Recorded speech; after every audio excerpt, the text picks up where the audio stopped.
Hello and welcome to an Infinity the Game event list review for Borderbash, which is happening in Albury, Australia this coming weekend. The tournament organizer, Kev, put the word out to players, basically asking them to submit lists if they would like to have them reviewed or featured in a video like this, and quite a lot of players have obliged.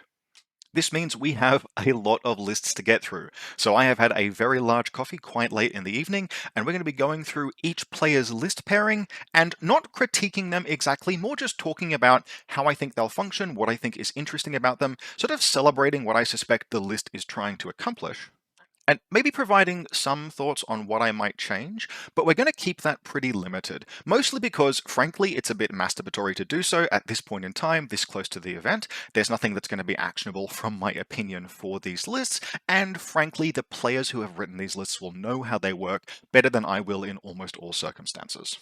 So really the goal here is just to talk about what's cool and what's interesting and what ideas are on display, and to build some hype for Borderbash, which looks to be a super cool event. Now, before we dive in, what are the mission lineup for Borderbash? So, round 1, we have Power Pack. Round 2, we have Acquisition. Round 3, Evacuation. Round 4, Frontline. And Round 5, Supplies. I like this as a mission lineup, and I also particularly like that it has spread out the specialist bonuses that you'll get across various missions. So in Power Pack, we have Chain of Command, in Acquisition, we have Hacker or Engineer, and then in Supplies, we have Paramedic, and those bonuses don't repeat across the course of the event. In the other two scenarios, Evacuation, there's no specialist bonus, and Frontline, there's no specialist requirement, strictly speaking, at all, although of course there are classifieds at play in Frontline. And what I think this does is it actually is a very well-rounded mission mix, which means basically you can't build exclusively for the mission lineup. It isn't like a 3-round event where every scenario has like a hacker bonus, for example.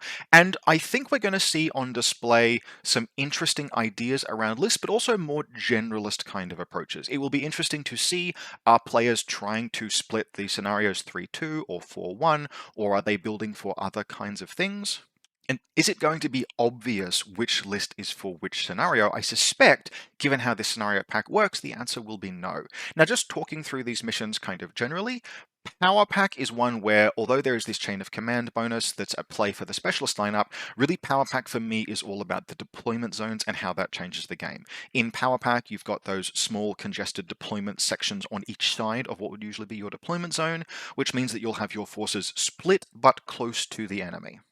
I think the decision to put Power Pack as the first scenario is a very good idea, mostly because you can tell people setting up tables that Power Pack is the first scenario, which means that people setting up the tables are more likely to be thinking about it, and that kind of makes the difference between Power Pack being a good scenario and an absolutely terrible scenario, because Power Pack can get really bad when you don't think about what the deployment zones are like when you build the table, but as long as you do think about that, it's a cool and different scenario. So I think it's a very clever decision by the TO here to have Power Pack be first, which really opens it up as a mission. In terms of building for it, you want to be able to flip buttons, control objectives, but I find it to be a very violent scenario because there is a limit to how far ahead you can get in terms of scoring, because there is a restriction on how many buttons you can press early. So it really is that late game surge, which means that much of the game tends to be occupied with violence, particularly since your armies start close to one another.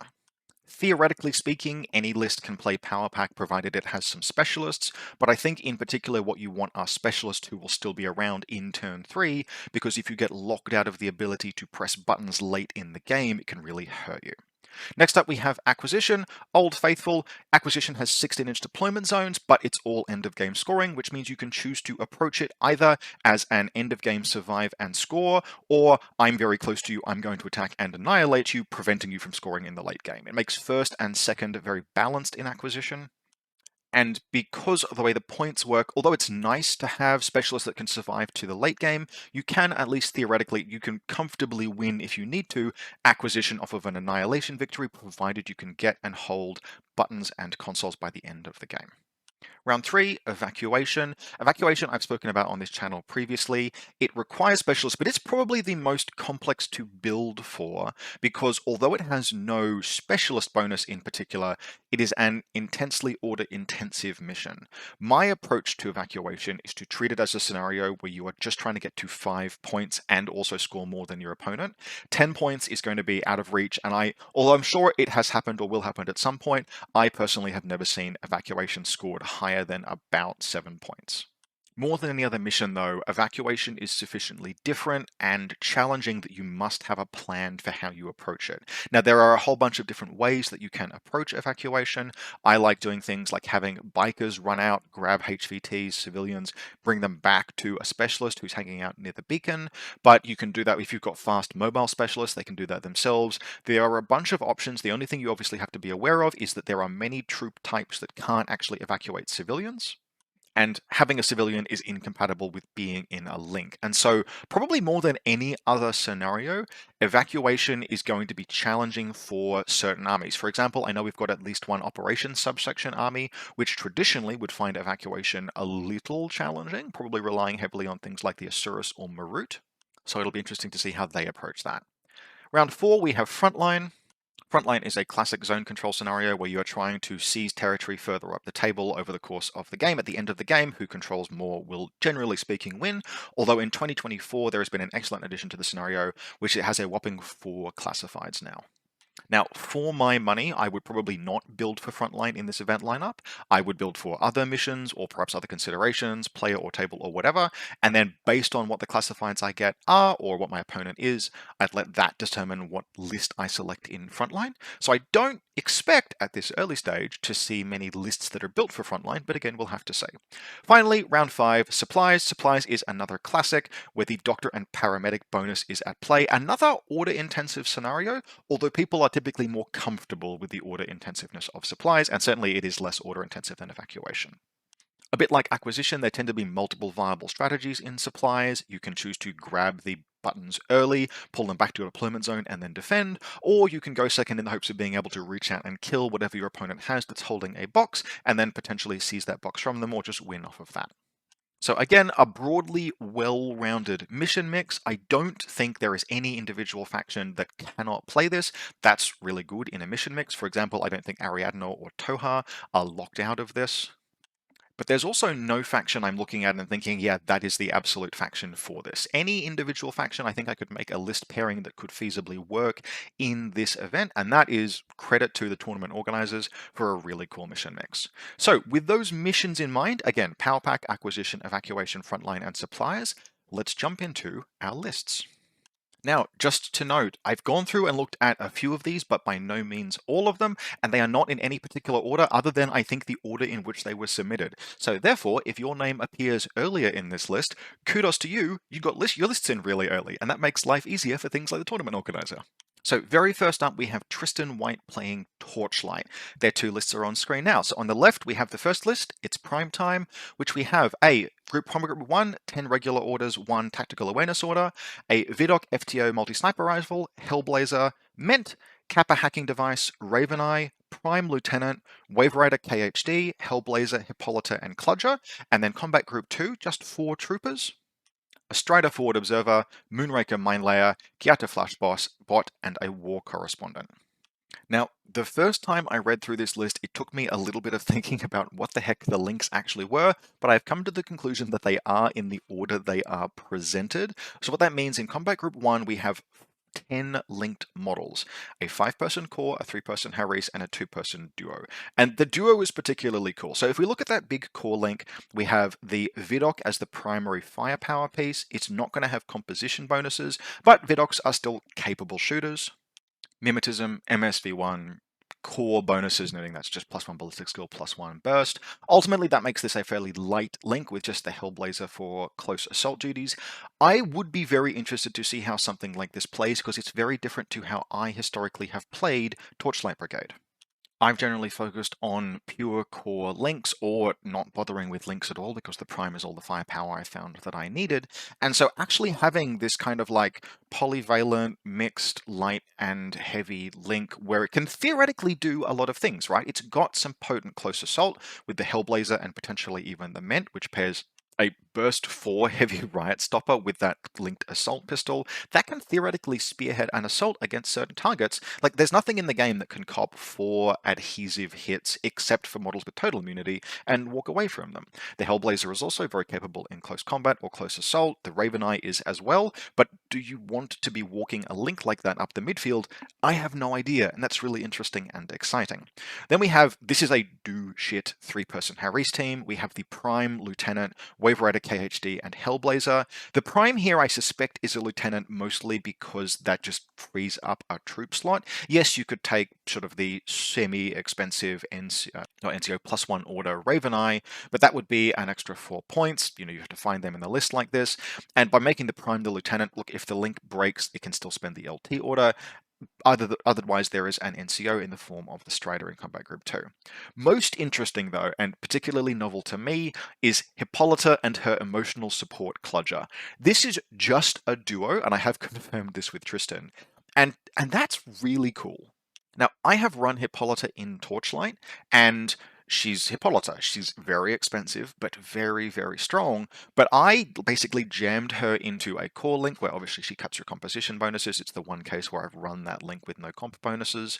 And yes, she did a whole bunch of work, but she did all that work once the link team was basically shattered and down to just her and another person in any case. And if you have her as a mobile assault element, but just literally linked in a duo, in this case with a doctor behind her, and the doctor is as fast as she is, the Kludger is 6'2 with super jump, so it can keep up very comfortably.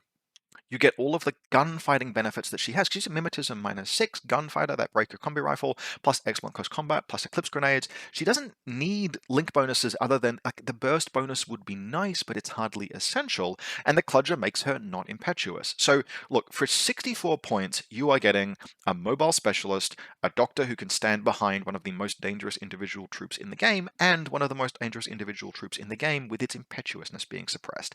This is a clever innovation if you can just find the points for it, and in this instance, Tristan has. Combat Group 2 has kind of been lightened to make space for these expensive pieces, the Wave Rider, the Hippolyta, and the Kludger, etc. So we have just a Strider, a Moonraker, a Flashbot, and a Warcore. This is very ablative. I'm not sure that Strider is going to occasionally struggle, I think, to have enough orders to really do work, although with NCO and O12 Prestige, it can probably make at least a one-way trip toward the enemy, or press one button or accomplish some kind of an objective. I suspect this combat group is really like just barely enough, but I think it is probably just barely enough to accomplish things in most games. Tristan's second list, by comparison, we have a very similar setup. We have, in fact, an identical setup. We have the Vidok, Sniper, Hellblazer, Raven Eye. In this case, it's the Raven Eye Lieutenant +1 order, Ment Agent, and Kappa. Having the chain of command right next to, potentially speaking, the Raven Eye, I wouldn't be surprised in that particular case if the Raven Eye just pretends to be something like a Hellblazer or a Ment Agent. You are at a little bit of a risk because if anything cleans up the link, it's going to get both your lieutenant and your chain of command. But provided you spread them out a little bit, look, it's not bad to have that redundancy, and the Ment Agent is just well worthwhile for 15 points. We've then got the spice that appears in this list, which is the Yellow Jacket. Now, for only 25 points, Yellow Jackets go kind of freaking hard. That's a Combat Jump Parachutist Mimetism 3 No Wound Incapacitation Shock Immune Hummer 3 BTS 6 model for 25 points. Now, yes, it's only got a submachine gun, but if you get close enough to use the submachine gun using those deployment skills, it doesn't matter that you've only got a submachine gun. That's effectively a multi-rifle with kind of worse range bands. This is a very, very cheap piece for what you get that you just put in a list. And if we look through the rest of the list, we don't see any overinvestment in making drop troops work. It's just there, it's 25 points, there's no Evo hacker or anything. This I think is cool, and obviously it's taking the place of things like Hippolyta and the Kludger, but that's freed up points for other stuff. Now, this is something that I don't feel remotely qualified to basically pass judgment on. I am not much of a drop troop player, but for 25 points, I feel like there's the case to be made that the Yellow Jacket is kind of cool. All it's displacing is something like a Strider, but Striders are much more expensive. You're looking at 31 points for one of the best Strider profiles, and it's 6 points cheaper for the Yellow Jacket, which at least theoretically fights almost as well. So, very interested to hear how this goes and see how Tristan does with this. If I had to guess, I would say that the Beware the Wasp list is going to be used in Power Pack in particular, because parachutists in Power Pack can just walk in off the back table edge because the deployment zones are bifurcated. And so that makes it, I mean, almost an impersonator level of deployment flexibility and a very good fighter that can just appear in that kind of a position or appear later in the game and seize the enemy objective, which can be worth quite a bunch of points in Power Pack. So cool list just in terms of Combat Group 2. Strider, Forward Observer, fantastic profile, love that.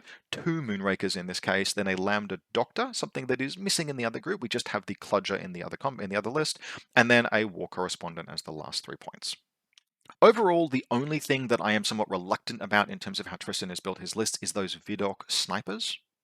Big core links with no composition bonuses and single wound gunfighting pieces, I am a little skeptical of, but ultimately, I guess, look, all of the pieces in that link are not expensive. 18, 16, 15, and 12 points to fill out a link team. Those are all pieces that you could otherwise just use in any case. So the Vidocq is in there as kind of like the cheapest optimal gunfighting piece.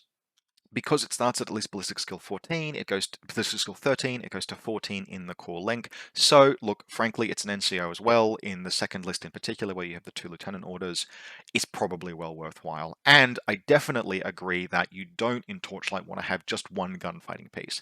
Lists that I have found fall into a trap when I'm writing them is to rely on just the Prime, and the Prime fundamentally is an excellent piece, but it's an excellent piece with just 2 wounds. It's very easy for the Prime to go down, and I've had that happen in several games. And having literally another gun that can feasibly threaten any of the things you might need to threaten is important, because Torchlight Brigade is a faction that's like Pan-Oceania, where there is very little smoke. So overall, a very cool list pairing, doing some things that are a little different to mine, but I think we can see some real inventiveness on display here, and Torchlight Brigade is a faction that really does facilitate that inventiveness. So, cool list from Tristan. Let's move on to the next one. Up next, we have Ryan Kershaw, also with Torchlight Brigade. That's super cool. Now, in the first combat group, we have Prime, Stormbot FTO, Raven Eye Lieutenant, +1 order, Vidocq FTO Doctor, and a Hellblazer. My assumption is this is a 5-person core in the second combat group. And then in group 2, we have Fuzzbot, just Fuzzbot, generic Fuzzbot, Lambda Engineer with Yudbot, a Strider, a second Fuzzbot, this one's an Evo hacker, a Flash Pulse bot, and then a Haris, Psychop MSV-1, Multi-Marksman Rifle, Wave Rider, regular hacking device, Hellblazer, then a Lone Moonraker. Now, this list is obviously trying to make the single combat group 5-person link team idea work, and I will be curious to see how well it goes. Now, as far as that kind of link team goes, my experience is you have to have a plan for how you will spend its orders under any possible combat circumstance. That means if the link team has lost models, how do you spend the orders? It means if your opponent is totally null deployed, how do you spend the orders? You always have to have some kind of a plan for that link team. And I'm curious as to what Ryan's plan is in this particular case, because there's no asymmetric play there, there's no hacking, it's just fighting mans. In this case, we've got 2 guns in the links, both a HMG and a HRL, a little bit of close assault in the Hellblazer, and then theoretically the Vidocq Doctor can do things like try and recover things like the Prime. Obviously, we have the Engineer in the second combat group to potentially recover the Stormbot.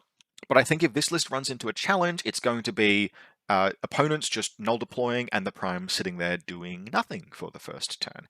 That's where I think this list, this second, or this link, this combat group 1, just 5-person link, probably warranted something like a hacker, for example, maybe a Wave Rider, because then if your opponent totally null deploys, you can use the Wave Rider to yeet out pitches, do some hacking, not necessarily missile stuff, although there is SWC spare, but just have that kind of plan for how you're going to spend your orders if your opponent just doesn't want to fight that link. Now, what that link is doing very well is it has plenty of orders to prosecute an offense because it's got both tactical awareness and an NCO in the form of the Vidocq with 2 lieutenant orders. So you can feasibly wash 8 orders through that link team, which, if your opponent doesn't strip orders from it, is just about enough to potentially get to the deployment zone and maybe take a fight or 2. That leaves us with a full 9 orders, so this is only a 14 trooper list, 9 orders in the second combat group. I assume that Evo hacker is there primarily to be able to marksmanship or potentially enhanced reaction the Stormbot, getting it up to, marksmanship will give it quite good ballistic skill effective, or you can make it burst 3 in ARO. And then there's just a solid little Haris team. The Psychop Wave Rider Hellblazer gives you some gun and some hacking. See, this is the kind of piece, that the Wave Rider Hacker you can spend orders through if it was in your smaller combat group. And then the Hellblazer for close assault. And a Strider as well. This is the cheaper of the Striders, but it is a Mine Layer Strider. Submachine gun, shock mines, decharges, Mine Layer Specialist Operative. Now, noting I have those concerns about making the core link always be able to spend orders, the only other change I would consider making here is I would probably like to see a war correspondent in place of that just regular 8-point fuzzbot and use those points to do things like, for example, make that Moonraker into a mine layer.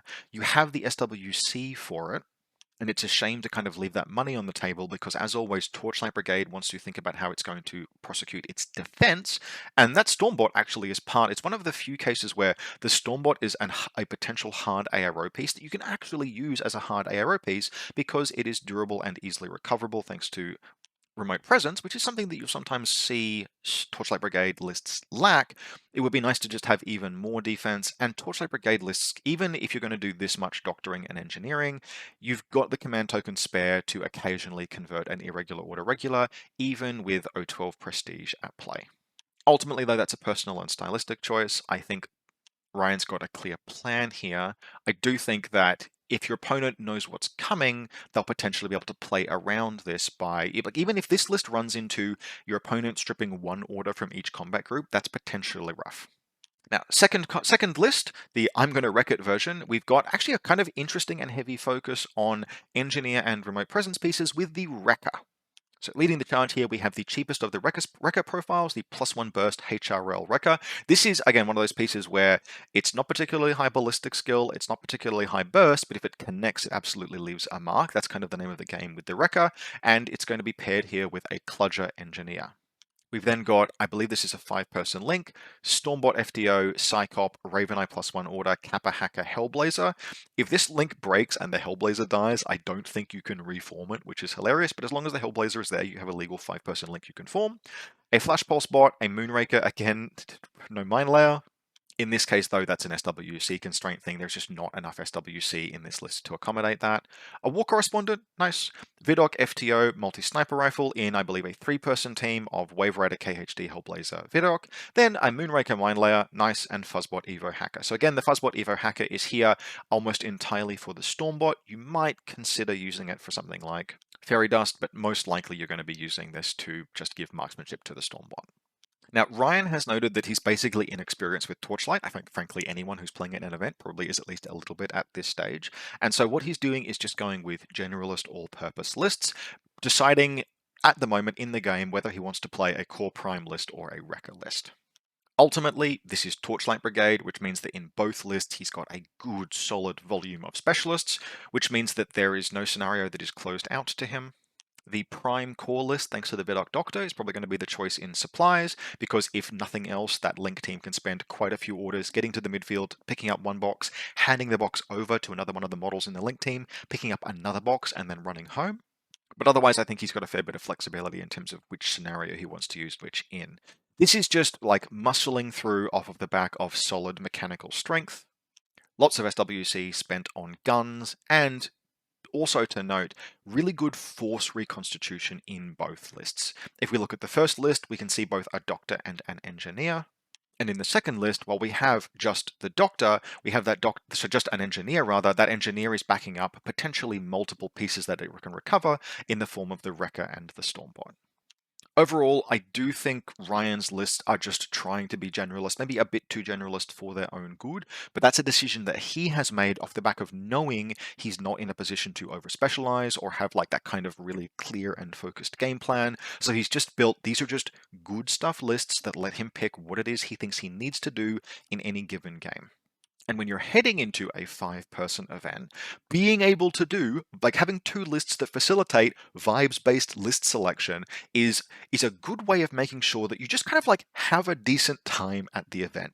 If you're playing one list and you're like, this is not working as well as I want, you've got another list to fall back on without a situation where it's like, well, I wrote this list for just the first 2 scenarios and I've played those. Like you can play what you feel like in the moment, and that gives you the flexibility over 5 rounds to experiment and try different things and just have basically a good experience. So good luck to Ryan for the event. Hope he does well. Interested to hear how he goes. Up next, we have Jordan Altamari, whose lists have been written by an apparent psychopath. So the first list is one of the most violent combined army lists I've seen in some time, and I know that because I helped him write it. Combat Group 1, we have Sheshkin with Red Fury, Bit and Kiss, Datarazi, Imatron, Ikadron, Light Flamethrower, T-Drone Missile Launcher, Umbra Samaritan Hacker, Tiger Creature Liberto. Now to note, there are only 2 hackers in this list. Sorry, 3 hackers. 2 of them are Spotlight capable. This is the budget discount combined army hacking, where across 3 profiles you get kind of like all of the hacking that you might like, but you're not relying on that like whip 16 Spotlight out the wazoo. Everything succeeds all the time and it costs 1 million points hacking. This is just, yeah, these pieces cost like 20 points and I'm taking an Umbra because it's an Umbra. So I would be surprised to hear that Jordan went for offensive spotlighting like aggressively as the primary battle plan. This is the kind of list where missile play exists, but it exists primarily as that plan B or plan C or plan D because there is so much other violence you might choose. Combat Group 2, we then have a HMG Charonted Lieutenant, a Dartok Hacker as mentioned, another Datarazi, a Motorized Bounty Hunter, Submachine Gun Chain Colts, and an R-Drone Flash Pulse Remote. Now, this list was written as an experiment in what you can do with combined army when you restrict yourself to 1 SWC firepower pieces. And it turns out that Sheshkin, although she only costs 1 SWC, is a hell of a firepower piece, and the Charonted Lieutenant, although it costs only 1 SWC, is a hell of a firepower piece. So we have these 2 high ballistic skill, high damage, scary, not like anti-tag scary, but this list is not going to struggle too much to deal with tags between the hacking and the close combat and the smoke, etc. It's firepower that punches down really effectively. The Charonted almost always gets to pick its fights. Sheshkin kind of does the same because she's hypermobile. There is a ton of smoke and close combat pieces, multiple really high quality Prothean pieces. This is just violence. Now, I haven't played this, but I want to hear how it goes. Jordan notes that he thinks this is probably a list he's going to be playing in things that have like hostile deployment, like Power Pack, or in Evacuation. And I think of probably all of the scenarios, Evacuation is one of the ones where combined army doesn't struggle but has to play in a more focused way. This list has an absolute ton of remotes and impetuous pieces in it, which just can't interact with Evacuation as a scenario at all. Fortunately, Sheshkin can potentially get civilians and bring them back. You can use Bit and the Dartok and the Umbra to potentially get into the midfield, pick up civilians, and come back. And the Motorized Bounty Hunter is a flex there as well. If you use things like the Motorized Bounty Hunter and Sheshkin to grab civilians, you have to make sure that there is a specialist hanging out near the button for you to hand them off to and then to evacuate them. But you can play Evacuation that way. This kind of list, though, if it plays in Evacuation, really does have to embrace the I'm just going to try and score 5 points and otherwise punch on with my opponent. It is about as light on specialists as I feel comfortable going in the mission mix that we've got for Borderbash, but it has got just enough specialists, and it helps that all of the specialists want to kind of like do things on the way up the table, which tends to put them in a position to accomplish mission objectives anyway, as part of doing whatever else it is they're doing. The second list, we have the best combined army tag, which is the Raicho. This is another kind of like, look, I'll just say it, me-inspired / influenced list, and I've run a list that's very similar, not identical, Jordan has made his own flourishes, but very similar to this on the channel actually kind of recently. This one is using the Charonted Lieutenant Hacker, just the cheapest Charonted, at 63 points. Obviously still very expensive, but this is still a model that has a plasma rifle and is an incredible hacker. Whip 16 is absolutely no joke, and although it isn't a killer hacker like the Anathematic, it's coming in at much, much cheaper, and Hacking Device Plus means that it still has a marker state it's got access to. We've then got the Umbra Samaritan. I love the Umbra Samaritan, but Jordan loves it more, and fair cop. Dartok Hacker, Imatron, a T-Drone, Missile Bot. Now, with Whip 16 Spotlight in the list, this is a list that might choose to just make missile strikes happen as the first optimal play of the game. That's fine. Combined Limb is one of the factions that can do that. It's obviously incredibly toxic to play against, but it's definitely viable. And having that as an answer against some factions, like say Steel Phalanx, for example, is nice to just have. Liberto Mindlayer, if I didn't mention it, and Tiger Creature. And then Combat Group 2, we have the Raicho. This is just the cheapest Raicho, the 73.1. I think that's generally the right choice. You have to pay, you pay a lot for extra Raicho models, and what you're really just taking it for is Chonk and the HMG. Bit and Kiss, Ardrone, Ikadron, and Gaki. Now, depending on the matchup, I actually think this is a list I would consider for Evacuation over the first one, depending on how much you intend to play it as a scenario with like Annihilation with extra steps, because the Raicho, although its whip is not fantastic, is a piece that can get up the field, grab pieces, bring them back, and be the specialist that exfiltrates them, which frees you from having to have a model that's babysitting the beacon to take out civilians that you've synchronized. You've also got the Cherontid, who is a very, very high willpower specialist, which can be very helpful in Evacuation, but really either of these would be viable. In fact, I think honestly, you could just choose to play either of these in any of the scenarios. They are all sufficiently well-rounded for all of those scenarios, with the note that the first of the two lists is a bit more violence-oriented, and it's probably just a little thin on specialists, unless you're quite confident. I wouldn't be surprised if it's the Raito list that sees the most play, but on the other hand, I've thought that before. I took a list almost exactly like this to Nova Corps way back in the day, and then I didn't play it for any of 5 rounds. So this is the first, like these list pairings, I would be terrified to play against this. Like Torchlight, I think I know how to play against. This stuff is nightmarish and very strong, and I reckon Jordan will do very well with these. I have absolutely no changes to suggest whatsoever because I basically wrote both of these lists or very close to them. Jordan, good luck. Next up, we have William Hong playing JSA. William says, nothing too adventurous, but we're going to get Rob's thought on JSA list building. William, you're playing JSA. By definition, this is adventurous. JSA are a challenging faction to build and play. Not bad, but they have a lot of limitations baked into how they function that they have some strengths to compensate for, but they can be tough. So let's take a look at how William is using JSA to tackle the mission lineup that we've got. So the first of the two lists is an Oyuroi list. Awesome, a fine choice.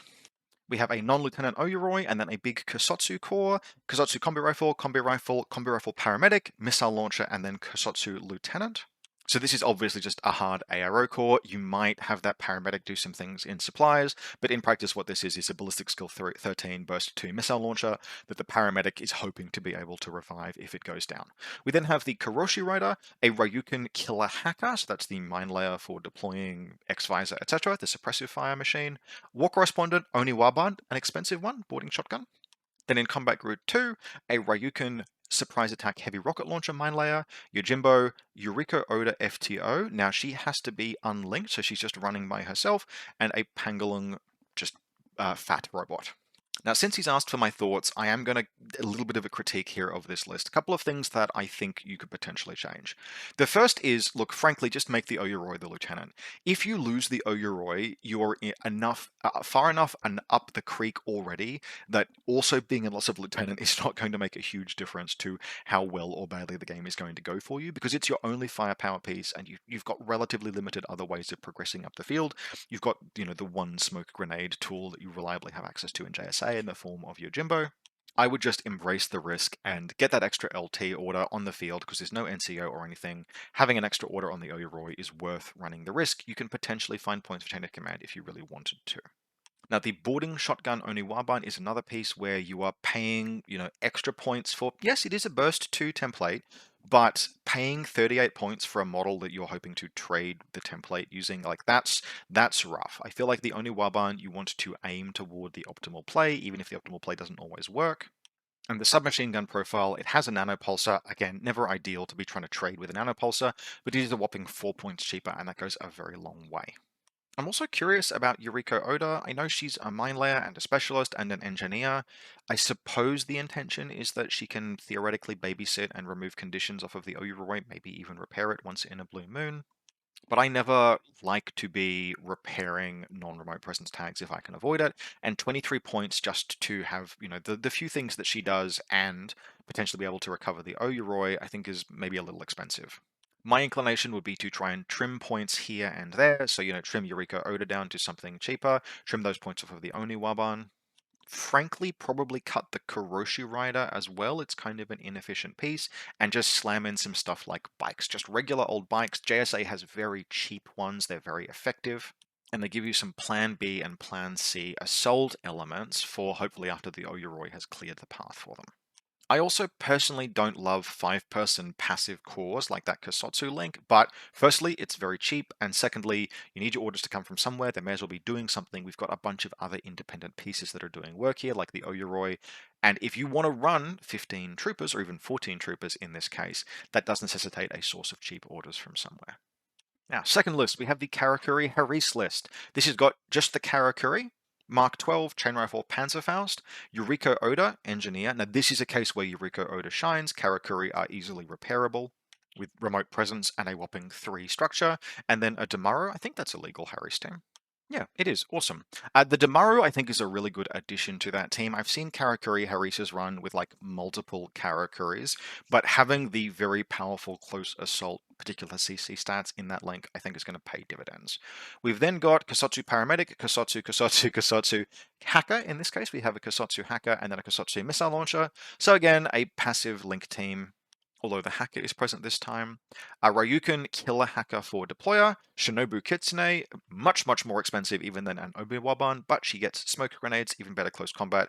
Burst 2 goes a really long way in making sure that you don't get crit out by a random enemy attack. And Climbing Plus is very good on her as well. And then Ryuken, we've got the Surprise Attack Ryuken Yojimbo, a Husong Yaokong, that's the heavy machine gun, Pangalung, just regular old 8-point Pangalung, and a War Correspondent. This is a list, I think, where I'm kind of glad that Shinobu is present, because having that quality, that genuine quality to, like, just not reliably, because things like the Unuwaban are never totally reliable, but the extra level of reliability to land the infiltration roll and potentially remove a key enemy ARO piece is very important, because the Karakuri does not want to be fighting like anything remotely competent as a core link piece. Its ballistic skill is not high enough, its burst is only 4. It's intensely durable, particularly with Yuriko repairing it over the course of the game, but it doesn't want to have to be forced to suppress an enemy ARO piece. And so the second source of smoke, as much as Shinobu is very expensive alongside Yojimbo, and the extra bit of reliability for decapitating enemy hard ARO pieces, I think potentially goes a long way here. I'm a bit wary of the total reaction bot without necessarily an obvious engineer to buddy with it. Yes, Yuriko Odo is an engineer and can repair it, but she's going to be stapled to the Karakuri, and so she will move over the course of the game, which means abandoning the total reaction bot, which means abandoning the ability to recover the total reaction bot turn on turn, which is one of the things that makes total reaction bots worthwhile.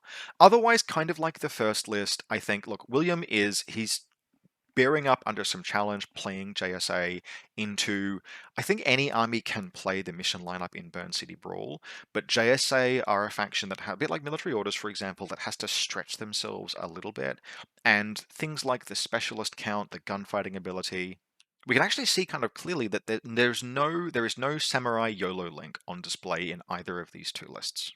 And that's because that's a 5-person link team that usually doesn't have a specialist in it. You're wildcarding in a Kempe or Yuriko Odo kind of as the best case. And so getting the specialist that you need to do all of the, do everything that the missions demand of you in Burn City Brawl's mission lineup, we can see, I think William is doing a really good job here, but we can see how the faction is kind of bearing up under the strain a little bit. Also, kind of like the first list, I wish this second list had more independent attack pieces. One of the things that I personally like in lists is to have as many pieces as possible able to do work if I need them to. And that means limiting the number of strictly passive pieces in a list. And when we count up the number of strictly passive pieces in a list, the entire 5-person Kusotsu core in this second link, and the Pangalung and the War Correspondent means that you have 7 pieces that are strictly passive. That is half of your list effectively, and other pieces are captured in link teams, which means they only moved around the board instead of the same place. That's fine, but you can really see what it means is that the list is very susceptible to having 1 or 2 pieces removed, and then your offensive potential literally halved. If this second list loses Shinobu and Yojimbo, then your ability to actually punch into the enemy is down to not nothing, but like very, very limited. The Husong Yaokong doesn't want to be doing that. The Ryuken typically don't want to be doing that. They're more utility pieces. That leaves you just trying to work off the back of the Karakuri Haris, which is very cool, but if your opponent has a hacking network, then you're pushing through that the hard way. And so again, we come back around to more pieces like, look, I like the Ryuken here actually quite a lot. I think they'll be doing some heavy lifting, but even just things like the cheapest possible Aragoto, just to add something that can potentially run forward and attack, in addition to being very good in scenarios like Evacuation, I think could go a long way. Overall, though, look, William, good luck. JSA are a tough faction to play, particularly this far into N4, where people know how to deal with, especially the Unga Bunga version. I do like that you've got an Oniwabot in one list, Shinobu in the other. Go forth and inspire some terror. Alright, up next we have Tiro Kanko running Shazvasti, and look, I'm going to say spoiler alert, this is actually Rob from the future speaking in this particular one. Shazvasti infiltrators got to my recording software and did something dark and terrible, which means we're actually talking about this one from the second time around reading it. And that's a shame because the first time through this list, particularly the first one, I almost totally misinterpreted a number of things, which led me to make some misjudgments, which is perfect because that's exactly what this list is capable of doing. Let's just break down what's in it first, then I'll talk about why. So, Combat Group 1, 10 regular orders. Mentor Lieutenant, Shrouded Forward Observer, Shrouded Hacker, Caliban Engineer with a Slave Drone, Caliban MSV-1 with a Spitfire, Malignos Hacker, Killer Hacking Device, T-Drone Missile Launcher, Q-Drone HMG, E-Drone, Combi Rifle, and Speculo Killer Boarding Shotgun, and then Combat Group 2, Thing of Beauty, Icadron Baggage, and then 4 Tigers, 3 DACCWs, and 1 AP Shock CCW. Now, there's a few things this list is doing that is very cool. The first is just presenting an absolute ton of very scary camouflage. Yes, the Caliban Engineer will be telegraphed because it has a slave drone attached to it.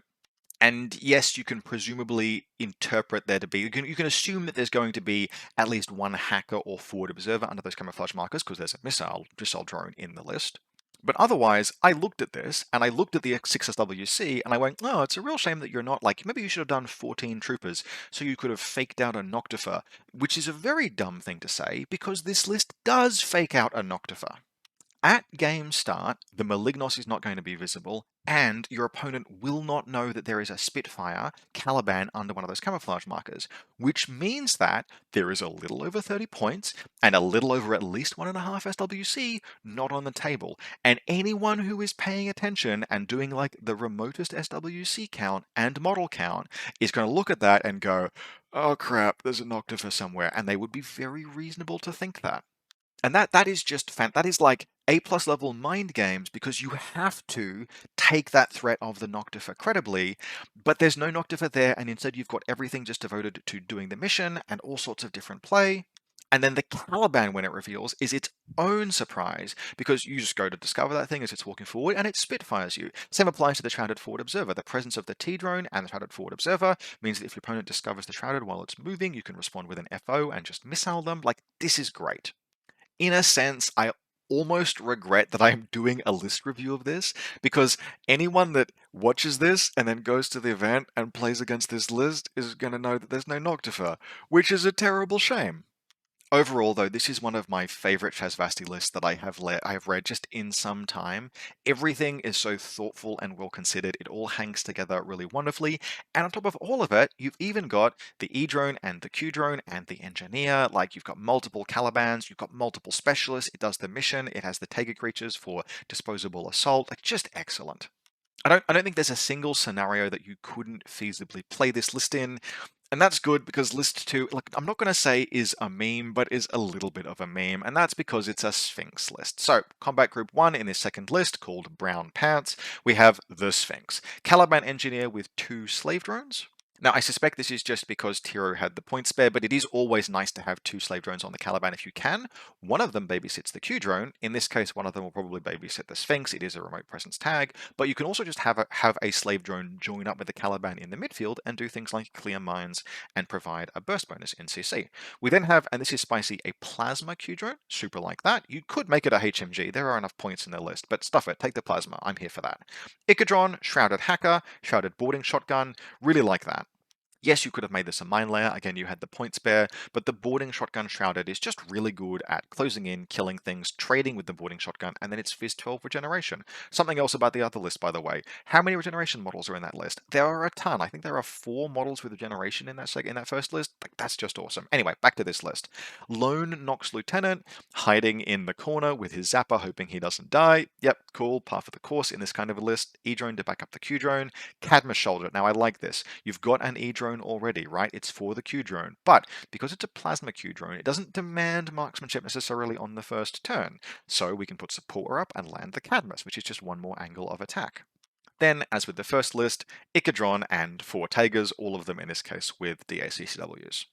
Now, I don't know what missions exactly you play this in, because it's a Sphinx list, and I don't know Sphinx lists that well, but it is attacking from multiple angles. It is very scary. If you have a matchup where you think the Sphinx can feasibly punch down reliably into whatever your opponent is using, then this list is good. I would probably not play it at all the entire event, because I like that first list so much, but using a Sphinx, it's its own kind of art form, and if Tiro knows how to do it, then fair credit to them. I honestly can't think of anything about either of these lists that I would significantly change. The first list is very well considered. It has some very cool fake outs. It's just doing everything in a really cool, like aggressive camouflage, like focused mission, dangerous. It's all of the things that Shazvastii wants to be doing, that like aura of dread around the sectoral. And then the second list is just trying to make a Sphinx work and also do some cool things, which I think it mostly succeeds at, but you are always going to be under the pump trying to make a Sphinx work in any of the combined army factions, let alone Shazvastii. Nevertheless, first list, 10 out of 10, Terror mission list, excellent. Second list, look, it's a Sphinx, and if you can make it work, you can make it work. Good luck to Tiro. Look forward to hearing how this list performs. Up next, we've got 2 operations subsections list by Ivory. The first of the 2 is an Asura list, the second is a Marut list, which Ivory notes that they will use in basically 2 circumstances. The Marut list will be wheeled out if they don't think they need the hacking network, or they do think they need the firepower, and for acquisition, where if you are going first and you just need a piece, you can dump onto the midfield objective, the Marut fills that role. So, the first of these 2 lists, we have the Asura +1 order, Lieutenant, Hacking Device, Trinity, Kitchen Sink profile for 69 points, nice. Then we have what I think are a 3-person and then a 5-person link, but basically there's a collection of linkable troops here. We have Dakini HMG, Danavis Hacker, Dawan FTO, that's the CC remote. Then we have Dakini Multi-Sniper, Danavis Hacker, Dawan FTO remote, and then 2 CSUs. So that's probably going to be a 5-person link, 3-person with the HMG, 5-person with the Multi-Sniper, then a Lamed Flashbot. Then in Combat Group 2, we have a Proxy Engineer with 2 Yadbots, a Proxy Forward Observer, a Probot Evo Hacker, a Missile Launcher remote, a Lamed Robot, and then a Motorized Bounty Hunter. Now, I'm not sure this is necessarily better than the Gavin Bateman OSS Classic, which ran much more of a focus on pure Dakini Link firepower with the Asura as your dedicated asymmetric engagement. It didn't try and do things like close combat because, of course, close combat didn't exist when the list was originally written or conceived. This list, with access to Dawan, says, no, I can just run in and fight you if I have to. And the trade-off there is you lose composition bonuses by not running a pure Dakini core. I think that's totally fine. Ivory is outspoken in their dislike of the generic 13-point combi rifle Dakini. And once you have made that kind of like statement as this is not a piece I like to use, this kind of list I think is an excellent adaptation. It's got template elements out the absolute arse, chain rifles, flamen spears, light shotguns all over the place. Only 2 proxies, but they're proxies, they're outstanding, so you've got a Whip 15 Engineer. It fits the Evo Hacker, which I previously kind of struggled to get into lists. Basically, the only, the significant weakness of this as a list, and this Ivory knows this, is if the Asura is first compromised in some capacity and locks you into loss of lieutenant, or she is killed, or if the Asura is just not particularly relevant because it's not a matchup where she's going to do anything particularly much. Maybe it's a matchup where hacking is not relevant. Although, frankly, because she's got a guided missile in her back pocket, like, it'll always have at least some utility. There are just some factions that won't give an absolute rat's about any of your other hacking. And look, you've got two models with pitches, so I would use this list potentially. Oh, the Marut's really good against Toha. That's a choice. Leave that one up to Ivory. But yep, look, solid list, and it's complemented well by the second list, where we have the Marut Lieutenant, and then again, sort of similar three-person link team: Dakini HMG, Da1 FTO CSU, two Lamad Rebots and a Netrod, 9-point Motorized Bounty Hunter Warcore. And then Proxy, the Engineer, the Mark II Hacker with Boarding Shotgun, nice, and the Mark V Forward Observer. Then Dakini HMG, Da1 FTO, CSU, a Netrod, and a Motorized Bounty Hunter. So just the two three-person links this time, and no Evo Hacker, but we do have three heavy machine guns in this list, the Marut and the two Dakinis, and we have two Da1s, and we have two CSUs, and we have two Motorized Bounty Hunters. Having played a list like this in the past, the weakness of this list over the Asura, but you'll be able to know this in advance, right? It's part of why I like the pairing. The weakness of this list is if your opponent has a hacking network that will stall out remotes and can effectively defend against Motorized Bounty Hunters at close range, usually with things like maybe multiple wound template models or good ablative template models.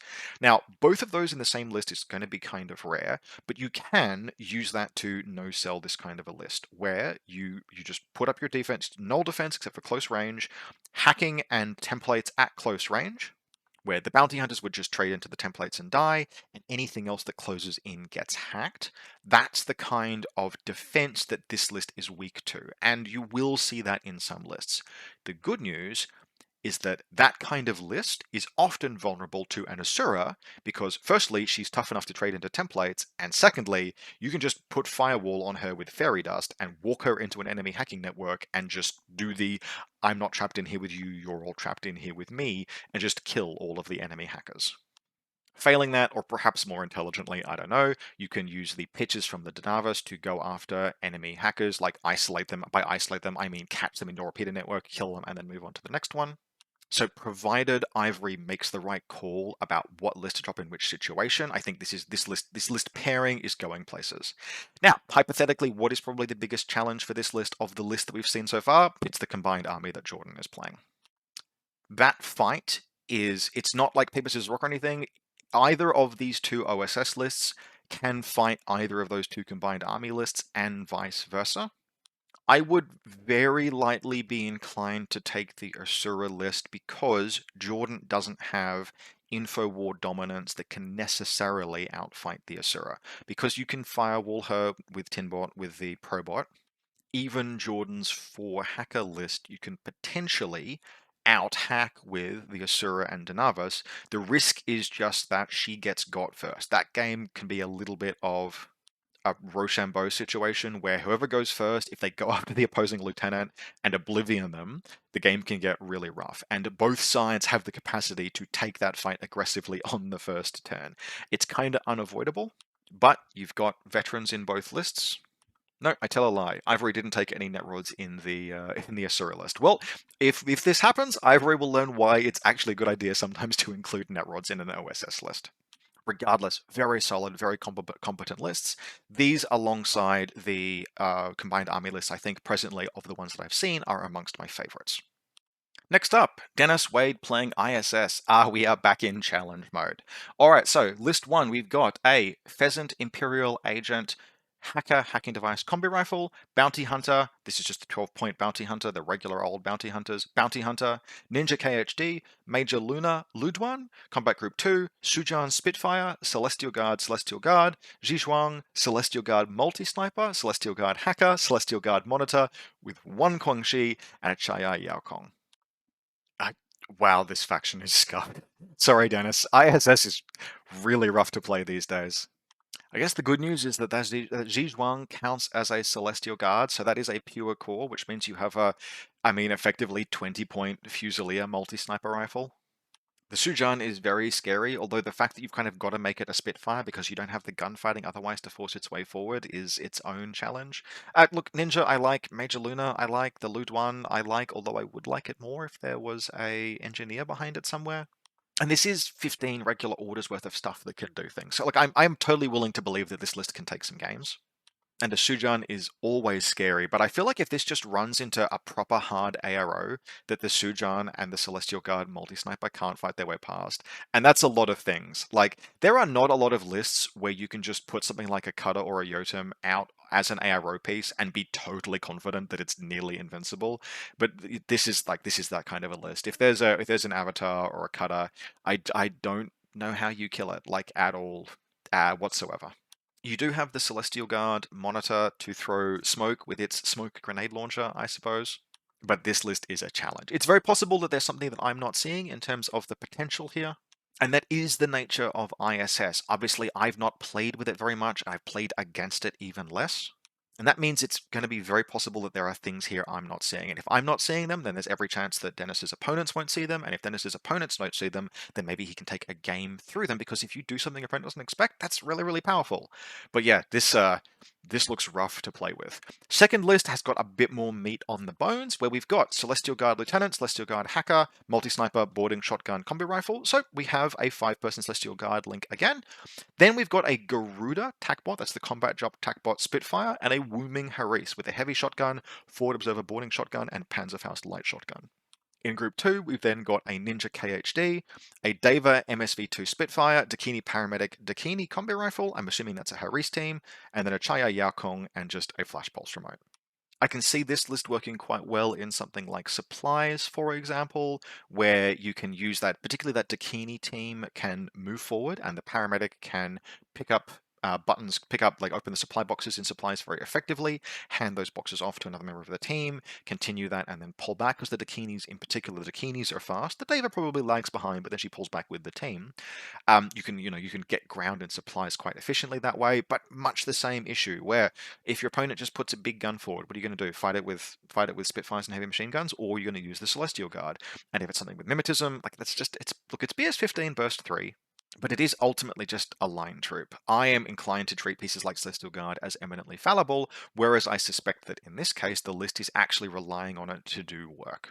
And that's probably going to be a little make or break, but if those pieces, if the Wooming HMG, if the Celestial Guard multi-sniper, even the Garuda Spitfire can definitely do some cool things by sort of appearing. Usually I suspect it'll use Parachutist because its Fizz is terrible and there's no Evo hacker. Not that you would want to pay for one in this, well, maybe you would in this list.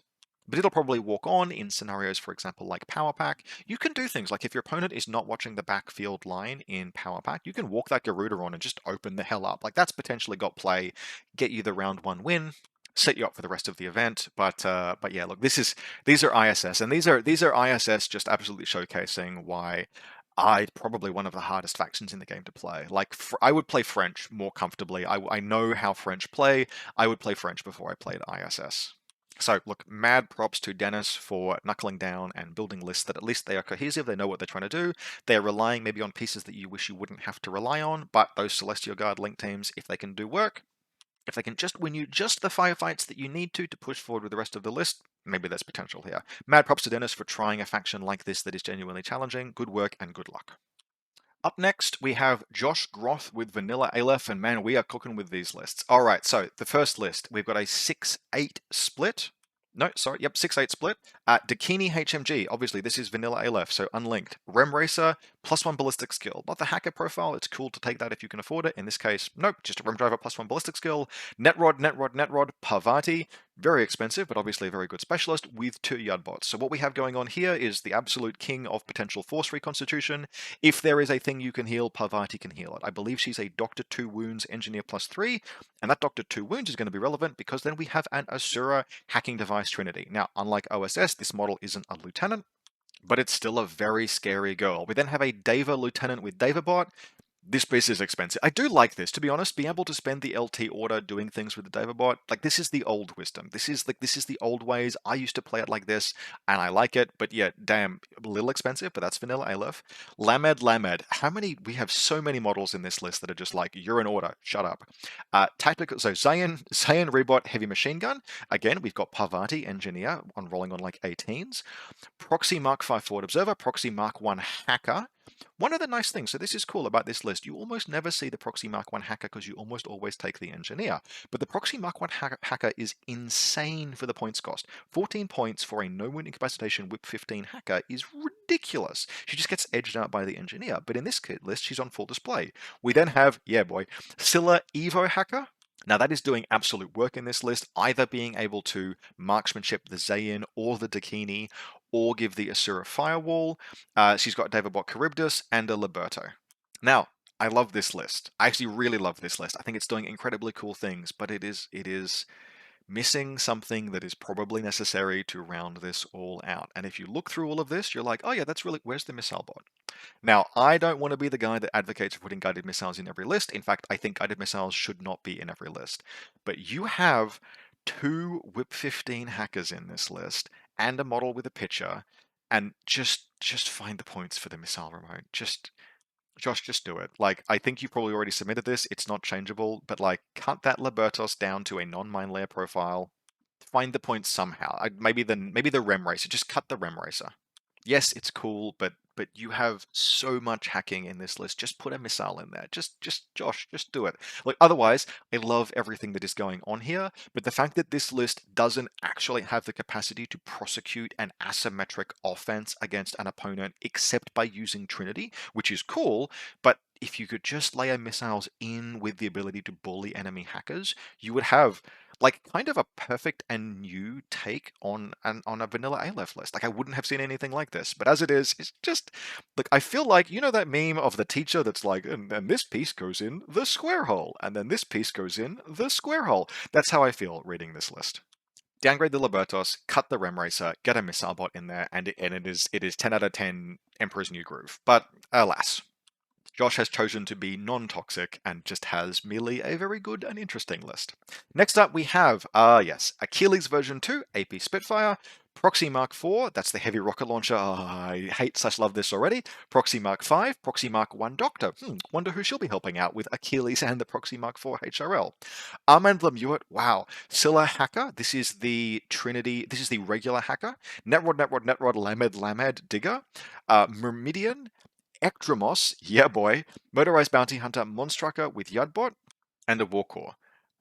I have no idea what that Monstrucker is meant to be healing unless those Lameds are being used as ARO pieces.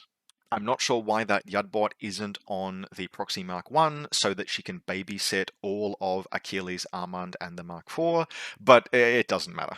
This list is cool. This list put its big boy pants on and just has like nasty ARO pieces and Achilles, and Scylla to go after pieces that might threaten Achilles with hacking. It even just randomly fits in a 20-point Ectromos for missions like Power Pack, which I love. It's an absolute pile of good stuff list, but it's the kind of pile of good stuff where you can spend your entire first turn just bashing your head against the 21-point Proxy Mark 4 heavy rocket launcher, get the damn thing down, and then not only does it recover in a single order next turn, but Achilles comes and kicks your face in. Now, the list has 4 specialists in the entire list, which might cause it some issues in some of these scenarios, but they're good quality specialists. Like that Proxy Mark 1 Doctor in supplies will open boxes on a dime. The Proxy Forward Observer is a great disposable specialist as well, and it's an Achilles list. You know, he's going to give it to you. I'm not actually sure which Achilles profile I prefer. The 66.1 is obviously much cheaper and has more armor, but Mimetism 6 and not genuinely not being frenzied is kind of meaningful on a piece like Achilles. That's a debate as old as time. I've heard it go either way. Any Achilles is fearsome and scary. Overall, 2 extremely creative, extremely interesting lists by Josh. Like, mad props for putting these together. They are very cool.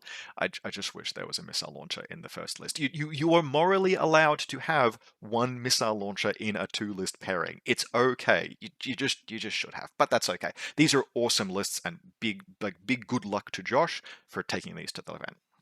Next up, we have Sam Benson playing Starmada. Now, I was lucky enough to play a game against Sam on his way down through Canberra to Albury on his way toward the event, but I did not play against either of these 2 lists. Sam's list in the game that he played against me was using multiple crushers, and I think that's probably going to, frankly, it's a slightly softer option. In this case, we've got Zetas in both lists, and that is totally fine because the Zeta is outstanding. Now, Sam notes that he actually has a mission split here, where he's got the first list is for acquisition and evacuation, and the second list is for everything else. Now, they are quite similar, but one of the main differences is the presence of a Lawkeeper, in particular for evacuation. So, first list, Raven Eye Lieutenant, Raven Eye, Kappa Paramedic, Kappa Missile Launcher, Kappa Hacking Device. So just pure defensive core, 5 pieces doing nothing but the missile launcher and recovering if it goes down, 12-point Varangian, and then an NCO Zeta. Then, Oko Combi Rifle, Oko is the forward observer, Copperbot Remote, Lawkeeper Specialist Operative, no peripheral, could have had one. Nothing wrong with having a peripheral even in evacuation. It's just that the peripheral itself can't pick up a civilian, and the peripherals on the Lawkeepers are very good, but on the other hand, would have had to have found those 4 points somewhere. You could, for example, have made the Zeta not be an NCO, just make it the Lieutenant, and I think that might free up enough points, but then of course you have to wear the fact that you have a Lieutenant tag, which not necessarily any backup, you need to not lose it. You can absolutely do that. You can play a Lieutenant Zeta all the way through a 5-round event and not have it die, but it is just a little bit of a risk you're wearing, so fair enough. Then Jackboot Engineer, Blue Cope, wow. Psychop, I suspect that's a Haris team. Cyber Ghost Hacker, Varangian, again 12 points, and a Flash Pulse Remote. This is a good, solid, well-rounded list, and in particular what it's doing that I like and I think is very sensible is it's got the Lawkeeper rather than something like a Roadbot, which we will see in the second list, because you just can't take a Roadbot in evacuation. It won't be, or you can, but it can't interact with the scenario at all because it's a remote. The Lawkeeper can, and there's nothing wrong with Lawkeepers, it's just that often they are overshadowed by the Roadbot, which is just so good. And so this is just a solid adaptation to evacuation in particular. Yep, and then compared to this list, we have in Combat Group 1, Raven Eye Lieutenant, Kappa Combi Rifle, Kappa Paramedic, Kappa Missile Launcher, Kappa Hacker, Zeta NCO, Sarko Forward Observer, Varangian, and then in Combat Group 2, Varangian Guard, Roadbot Paramedic, Oko Copperbot, those can be duoed, Jackbot Engineer, Psychop MSV1, Multi-Marksman Rifle, Cyber Ghost Hacker, Raven Eye. Now, this list is making fewer sacrifices, and I actually really think it shows. In particular, 15 troopers, and all of them have a very clear plan. There isn't a single just generic order-generating model in the list. I mean, you can kind of count the 5-person link team, but even the 5-person link team, everything has a very clear role. It's housing one of your hackers, it's got a paramedic and the missile launcher, and then of course you've got Raven Eye with the mine layer, etc. Just the one Sarko forward observer, unlike the 2 that Sam took against me, but I think that's kind of the right number. The Sarko is a great spot removal and problem-solving piece with the Wild Parrot, but you generally don't need 2 of those pieces. If you can't solve a problem by combining one Wild Parrot and the Zeta, you aren't necessarily going to be able to solve it with 2. The Roadbot Oko duo is just absolutely fantastic, even without attack awareness that it would have had in the last season. It's just great, very mobile, multiple specialists, repeater moving up the field, etc. I am ultimately going to be a little bit mixed on the jackboot that is present in this list. In fact, is in both lists. I'm not going to diss on it too hard because ultimately what I suspect it's doing is operating in support of the Zeta. You do want an engineer. The Zeta is a remote presence tag, and so having an engineer that can operate in close support with the Zeta, repair it if it goes down, or even is wounded, and still have that link team do things, right? We've got the jackboot engineer, yes, but then we've also got the Psychop, which is a very solid gunfighter it's cheap, solid gunfighter in a 3-person team going to burst 4. The only thing I'm not sure about is how the links are formed. Obviously, in the first combat group, you have the Kappa as the basis of the fire team. You can form a fire team, a security fire team, around either Kappas or Bluecoats, not Raven Eyes. In the second combat group, Jackbots are a valid member of the security fire team, but you can't form the fire team off of them. Psychops are wild cards, and then you've got a Cyber Ghost, which can't be in the link team at all, and a Raven Eye, which you can't form the link team around. I don't know if it's too late to change the list, but I would very strongly suggest swapping the Kappa Combi Rifle in Group 1 with the Raven Eye, because you can use that Kappa in Combat Group 1 to actually form a link that you can add the Psychop and Jackboot to, but you cannot otherwise form a Haris team in that group. That might be an oversight, or maybe there's something I'm missing. I hope not, but that list does not look like there's a legal 3-person team in the second combat group. as currently written, unless I have something wrong. Feel free to correct me in the comments. Otherwise, look, these are really good, solid Starmada lists, and you can tell that Sam is practiced with them. This is the kind of thing you can do with lists sometimes, where you have just the list works and that you know it works, and you just have a very small flex between the two lists to accommodate maybe a scenario or a matchup. No big flashy change, you play almost the one list, you get very practiced with it, you know how the combat groups are lined up. That maximizes your practice time, so you are as practiced as you can be heading into the event, and you just have a small variation to make one mission and then another a little bit easier, which is what Sam has done here. So minor concerns about the fire team compositions aside, very cool list with a very good, solid game plan behind them. Really like this. Next up, Ryan Kirby playing Cosmoflot. Now, Ryan only has one list, but I'm not changing my video format, so it's on screen twice. But that's okay, because this list is freaking awesome. It's just pure Cosmoflotilla good stuff. Combat Group 1, the Schoenborg APHMG. A Patcher, this is the heavy flamethrower version. Would have been lovely to have the Vulcan shotgun one, but you can't have everything. Rocket chain rifle, Rocket forward observer, Rocket submachine gun, Volkolak.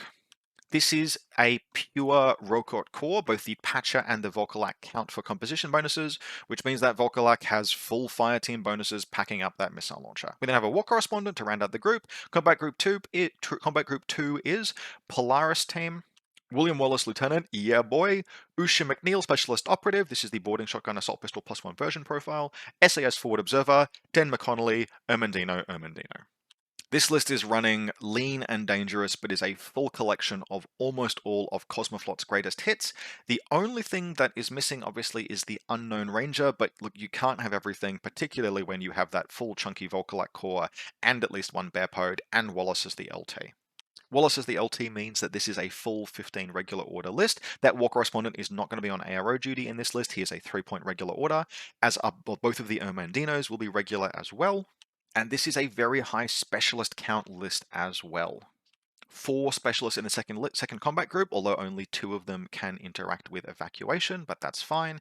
And then in the first combat group, we obviously have the Schoenborg's pilot and the Patcher and a Rocket forward observer. So plenty of specialists, lots of gun. You are kind of relying on the Schoenborg to push your way forward if you need to, but there is an absolute ton of smoke, and you have Usha and the SAS to force a fight if need be, and the Volkolak for ARO duty. That Volkolak is just an absolute pain in the ass to try and shift. The thing has total immunity, like it's just a huge, sometimes you can bring it down in one go, but it is a huge and colossal pain if it's just, making armor rolls, because you sure can't use AP rounds against it. One particular thing I think a rookie mistake that you sometimes see when people run the Volkolak core, like the first time anyone builds a Volkolak core, they put a Rocket Paramedic in there. Don't do that. The Volkolak is a no-wound incapacitation trooper. You're not going to be paramedicing. I don't care if it's Phys 14, you're not firing a paramedic at a no-wound incap Volkolak. The one time you do it, you will euthanize your own 40-point troop.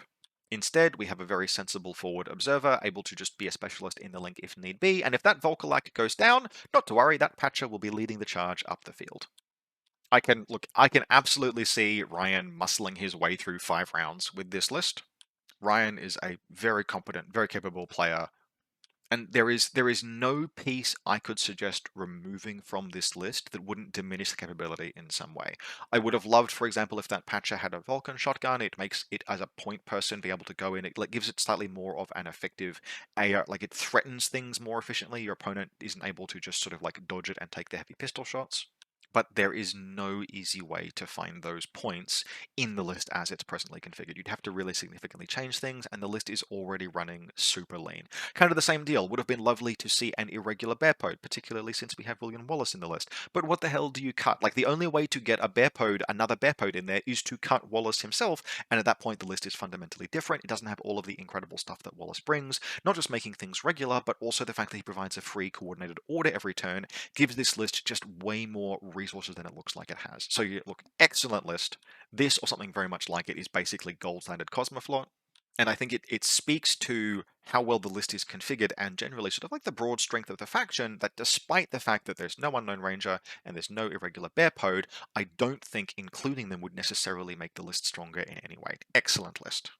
Next up, Luke Henry running Bakunin. Now, unlike some of the other submissions, Luke has actually put notes about how these lists are played, so I will basically speak to those. So the first list, we have a Bakunin list with both girls, Cenobites, and Moiras. So Combat Group 1, Reverend Custodia KHD, Mother Agatha Vulcan Shotgun, Cenobite Chain Rifle, Cenobite Light Shotgun, so no HRL, that's interesting. Reverend Moira Multi-Sniper instead, Moira HMG, Transductors on, and a Morlock. Combat Group 2, Riot Girl Missile Launcher, Moderator Lieutenant Moderator, Zoe FTO2 and Pywell FTO, and a Chimera with 3 Pupniks.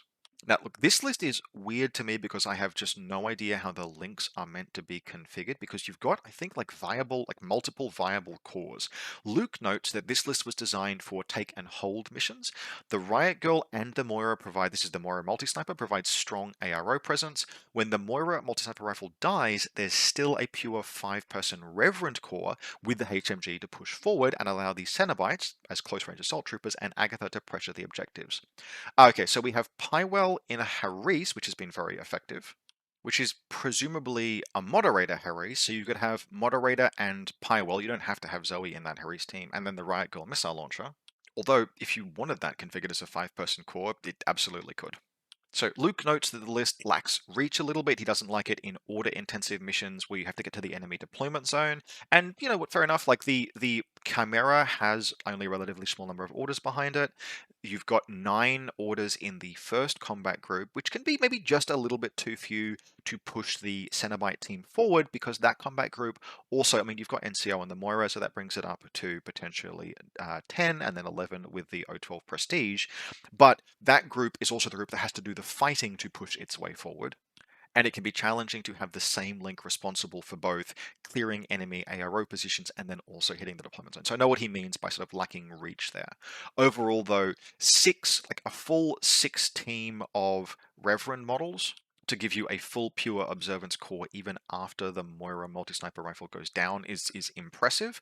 And I assume that Luke is sufficiently sold on the Cenobites as close assault pieces that he's elected to take them as close assault pieces rather than having the Cenobite HRL as a PCR. The second list, Luke notes, is a variation on the Rob Wright's Stigmata list, one of the lists that won CanCon this year. So we've got Moderator Lieutenant with Combi Rifle, Moderator Combi Rifle, Moderator Paramedic, Rounder, Hacking Device with Trinity Submachine Gun, and Riot Girl Missile Launcher. I assume that's a 5-person core. Stigmaton Hacker. This is the Heavy Flamethrower +1 burst, Heavy Rocket Launcher +1 burst. Orphan Engineer, presumably duoed with a Stigmaton. Transductor Zond, Chimera. Then Combat Group 2, we have a Reaction Zond, HMG, Total Reaction. A Vertigo Zond with Missile Launcher. Den McConnelly, a Zero Forward Observer, Brand Castro, and a Morlock. So Luke notes that he has subbed in Bran over Fiddler to put the emphasis on that kind of reach, the ability to hit in a deployment zone, which is something he feels is lacking in the other combat group, and made a few tweaks in other areas. Group 1, he intends to drive the stick forward onto objectives. Group 2 is disposable and should be trading.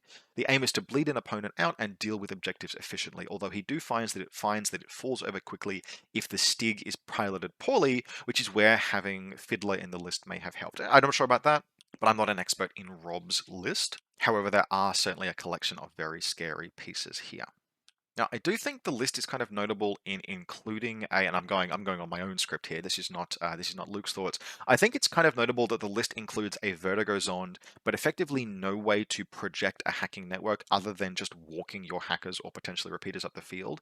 The Orphan Repeater is going to come into its own there, but there's nothing like Robin Hook in this list, and there's no pitches.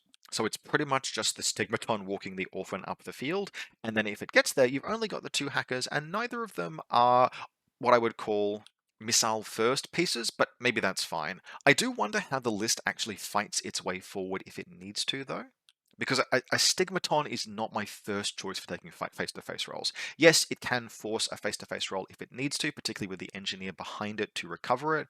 But like if this list has to fight a Mimetism ARO piece with a solid gun in solid range bands, it either has to use the Chimera Eclipse Smoke to fight its way forward into an effective range, or throw Bran into it, which is always a viable choice, or force it down with the Stigmaton. But a list that's apparently a little bit like this, one that was Robert Wright's list, one CanCon, and Rob is a very capable player who ran Bakunin very, very well. My experience against Rob was that he really did make solid use of the Cenobite core, but I didn't see the list that won CanCon.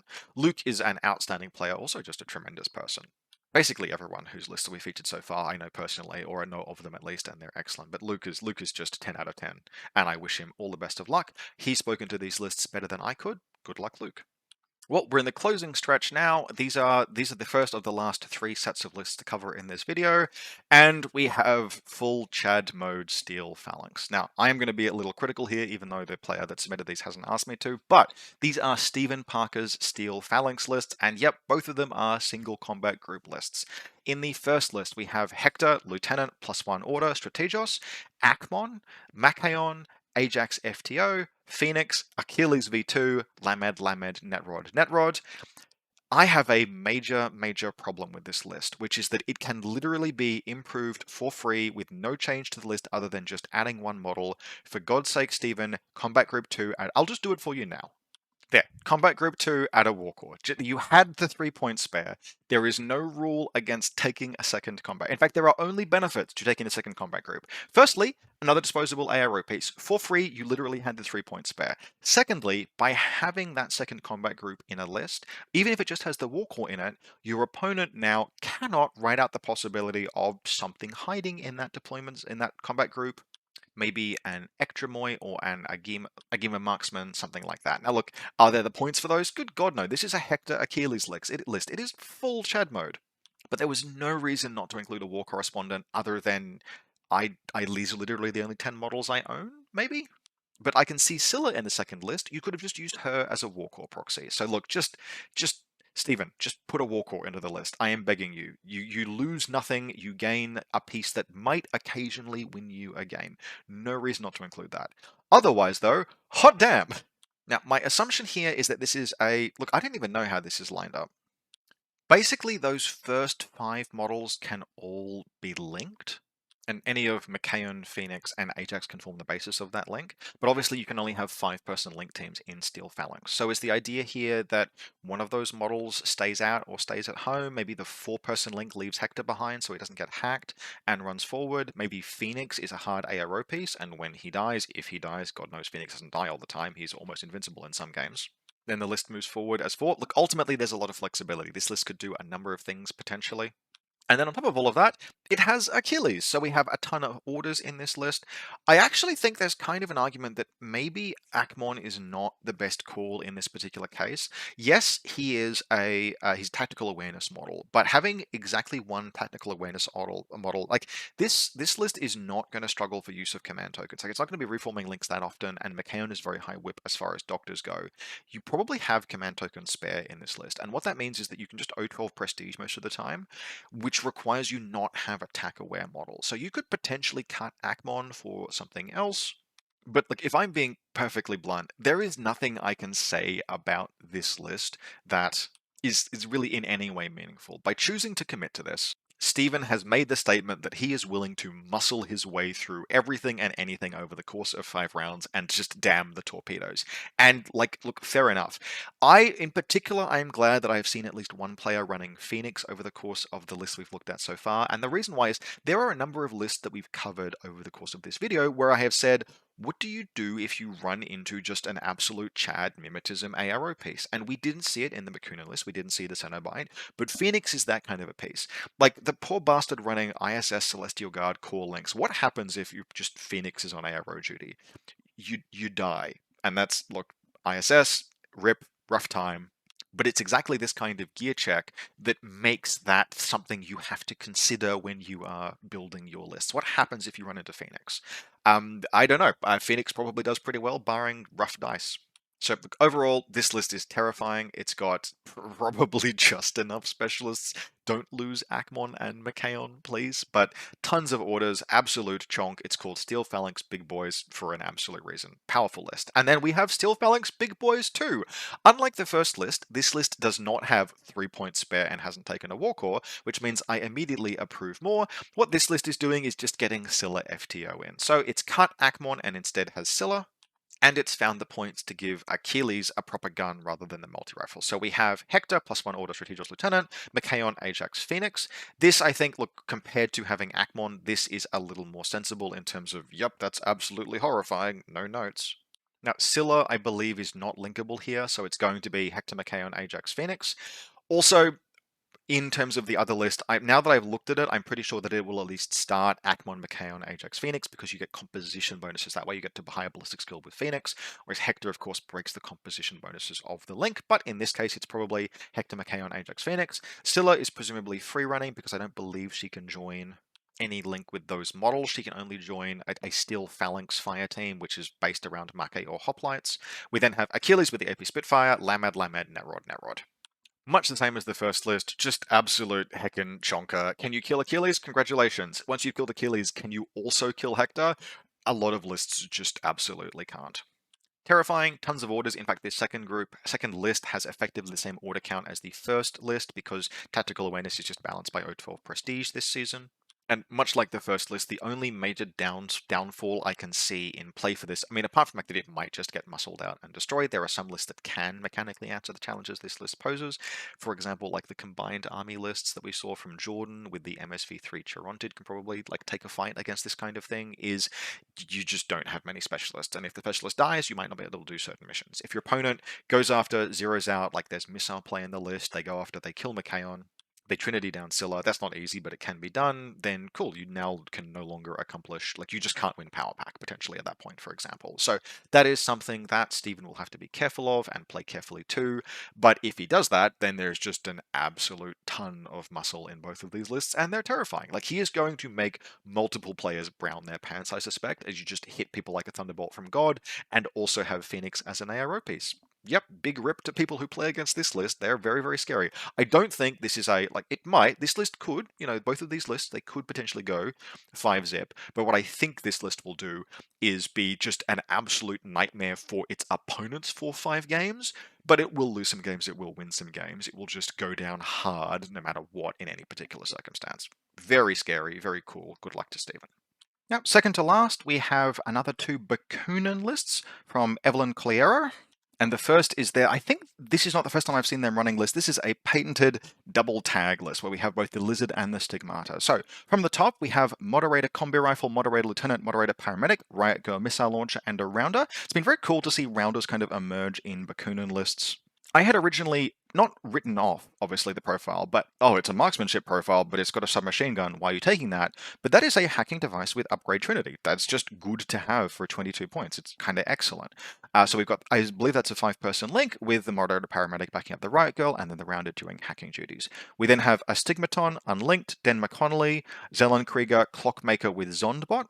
So unlike, for example, the Orphan of the Observance, in this case we've got a Clockmaker, Clockmaker being a very superior engineer, which in this instance, because we're running 2 tags, worth taking over just stapling a Whip 13 engineer to the Stigmaton. 0 Forward Observer, then in Combat Group 2, Transductor, Lizard with Grenade Launcher, yes. Morlock with Assault Pistol, Morlock with Assault Pistol. So this is just clean, scary double tag play. We have a Fire Support Lizard in the second combat group. If your opponent goes into total null deployment, you can either yeet Morlocks forward or fire grenade launchers or both. And then in combat group 1, we have the Stigmatons kind of stepping into its role as mixed specialist and active turn tag and hacker and annoying thing to unpick, etc. I like the fact that we've got both Zellenkriegers, Denma and a Zellenkrieger and a Morlock and a Morlock. 3 irregular pieces is really all that you would want in a list like this because those tags can sometimes be a little bit hungry. But I am pretty sure this is a list that they have run or something like it that they have run in the past, and I know that they know how to handle it. I can only speculate on what missions this is particularly inclined to do. Based on comparison with the second list, I would say it's probably going to be the second list that will run supplies, for example, but the tags are very good in a mission like Evacuation, despite the fact that you've got all of these impetuous models that can't interact with the scenario in Evacuation. Having just those 2 tags, move forward, grab civilians, move back, that can get you across the 5-point line in Evacuation, which can be more than enough. And just having 2 tags, only one of them is remote presence, but a Clockmaker is Whip 15, it's one of the best engineers in the game. And on top of all of that, you have the truly scary, it's not a pure composition core, but it's still a Riot Girl in a core link. So look, just very cool list. I don't know when exactly Evelyn wouldn't choose to play this, but let's jump into the second list in any case. So here we have Moderator, Lieutenant, and Moderator, no fire team at play there, Chimera with 3 Pupniks, Stigmaton Hacker, and then a 3-person Observance Core, Cenobite HRL, Mother Agatha, and a Reverend Moira. Brander Castro, yes, Morlock, Assault Pistol, Transductor Zond, and then Combat Group 2, Clockmaker, looks to be unlinked and with, zero pup, zero helper bots, zero killer hacker, transductor zond bot. Oh no, there's a zond bot. Okay, just arrayed in that order. Morlock, Morlock. Now, that is ultimately a lot of gun in a relatively small 3-person team, the Cenobite, Agatha, and the Reverend Moira. Ballistic skill's not particularly high. It's banking very heavily on the mimetism to get it through firefights, but Agatha is very scary. It's got NCO, the Cenobite is still a great close assault piece if need be, and this is the kind of list you might look towards using more in supplies, for example, because Agatha being a doctor, very good at opening up supply crates. Also, just while I'm looking at all of this, this is a synergy that has potentially existed in Bakunin just for a little while now, but I think both of these lists are playing to it, and I think that's cool. The Clockmaker, so historically, the Clockmaker is a piece I wouldn't have leaned towards that heavily. Yes, it's a Whip 15 engineer with a Burst 2 Gizmo kit, but if I'm running the Stigmaton, I can just duo a Orphan with it, and if I'm running a Lizard, I'm not necessarily that inclined to take an engineer because it isn't remote presence. But particularly in Observance now, we have reached a point where you can slap just a lot of models with structure in a list kind of by accident, and that's off the back of the Zellenkriegers. So Den McConnelly Zellenkriegers and Extreme Zellenkriegers, in addition to the Chimera from way back when, all of them have structure rather than wounds. And that means that even though there is just there's a Clockmaker that's running around in this list without anything ostensibly to repair, actually there's a ton of things in the list that it might be recovering. It can recover the Chimera, it can heal the Stigmaton, but it can recover the Chimera and the Chimera, and then in the first list, it can also recover Den McConnelly and the Zellenkrieger. In fact, look, with the points to spare, I almost wish that in this second list, one of those Morlocks was a Zellenkrieger. You've got the 2 points, you could make a Morlock into a Zellenkrieger, and then you have a model with structure that you can potentially get back up with the Burst 2 Gizmo kit. Like, yes, you've got Mother Agatha, so you've got, you've still got, even with the Morlocks, you've still got, both of these lists have access to both medics and or doctors and engineers. So there's a ton of force reconstitution here, which is really cool. But I do wonder if the 2 Morlocks in Combat Group 2 isn't just kind of like out of habit. There are 3 Morlocks in this second list. I feel like you might benefit from having one of them be a Zellenkrieger rather than a Morlock. So say in this Stig, Bran, and Moira list, we have, rather than the Morlock in Combat Group 1, we have a Zellenkrieger, and then we have the 2 Morlocks in Combat Group 2. That's still mentally easy to pass, to remember what's where.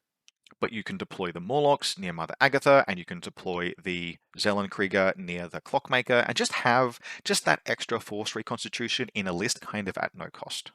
Regardless, both lists are doing this force reconstitution thing, playing to both wounds and structure, which is not exactly unexplored, but kind of relatively unexplored space in Bakunin, and I think Evelyn is playing to the idea very well, and I would be very interested to hear after the event, like how many wounds have been recovered by paramedics, doctors, and gizmo kits and engineers over the course of the event, because I suspect, particularly if they choose to play to it aggressively, the answer will be quite a large number. So that's very cool.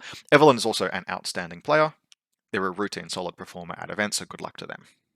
And so, last and certainly not least, we have Simon James running just regular O12, not a sectoral, just proper O12. Who notes, hopefully these were the last lists that were submitted, hopefully not too late for me to review his lists for Borderbash. And in both of these lists, for the first time in a very long time, we are finally seeing serious teams and serious bots making their way back into the game. So let's take a look. So, list 2, not to be confused with test list 2. Anyway, the first of these 2 lists, we have 2 serious forward observer teams. So that's the serious with the boarding shotgun, decharges, etc., and then the serious bot with the heavy riot stopper. I'm just going to note, I think this is probably sensible. Now, I don't know how much testing has gone into this, but one of the things I found with the serious teams in my very limited time playing it, is that as appealing as it is to take the hacker and then have you've got the hacker and the repeater in the midfield all in the same package, it was too easy to use killer hackers to go after the hacker serious teams and use that as a way of mitigating the serious bots. Because the serious bots are a huge pain. The things that got mimetism and riot stoppers. and our repeaters. They're just intensely annoying, but if you can kill the serious team, the controller, you nullify the entire lot. And being able to go after them with KHDs, it's a bit like Ryukin Unit 9 killer hackers, right? It gave you a clean way of answering them, when otherwise they would just be hiding at the back with the template, forcing you to engage the serious bot first. So I like the forward observers here. Now, if you're going to take the forward observer profiles, you have to make that up with hackers elsewhere, and this list does that. The first of 2 hackers we have is the Cyber Ghost, just good, clean, solid hacking profile, not a killer hacker, hacking device plus, Zeta NCO, Lambda engineer with Yudbot, cool, backing up the Zeta, a Ment agent, so chain of command. Now, I'm just going to go out on a limb here and say I think there is basically, this is probably one of the few things I would change. I would say is probably a mistake. You have found points for a Ment agent, which means you have chain of command. Don't make the Zeta and NCO. Like, there's a Raven Eye Lieutenant in Combat Group 2. That's just superfluous. Just save yourself the points and make the Zeta the Lieutenant, and then you've got more points to spend on upgrading stuff. You've already got chain of command. You don't need to pay for NCO on, like, when you could just make the Zeta the Lieutenant. 2 Flash Pulse bots and a Lawkeeper Specialist Operative. So yeah, that's what we could have spent those NCO points on. We could have given the Lawkeeper a peripheral. Immediately, the list is sort of just improved that way. The peripherals are fantastic. They don't interfere with any of the missions. Again, sometimes people think in Evacuation that having a peripheral prevents you from evacuating civilians. It doesn't. It's just that the sidebot itself can't evacuate things. So yeah, that's a change I would make immediately. Or one of these fuzzbots potentially could become a Varangian. Taking 2 fuzzbot deactivator, just the 8-point fat bots, yes, theoretically they can be baggage remotes in Frontline.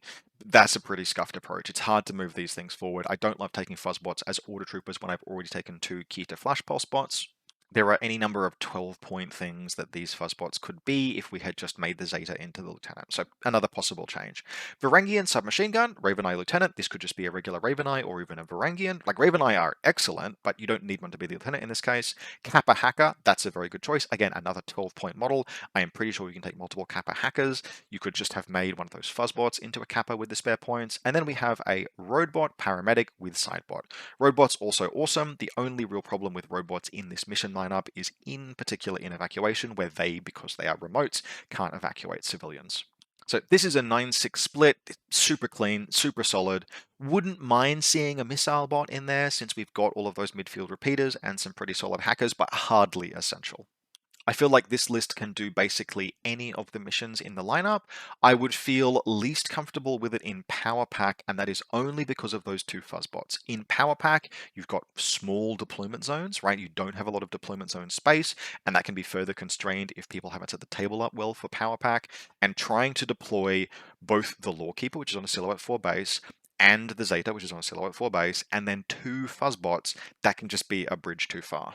So in Power Pack in particular, I think this list is potentially a little bit vulnerable, but otherwise, it's just tremendously well-rounded vanilla O12, just competitive with things like Starmada, making good use of the serious bots. So super cool, Simon. Some changes I would make, but very, very cool.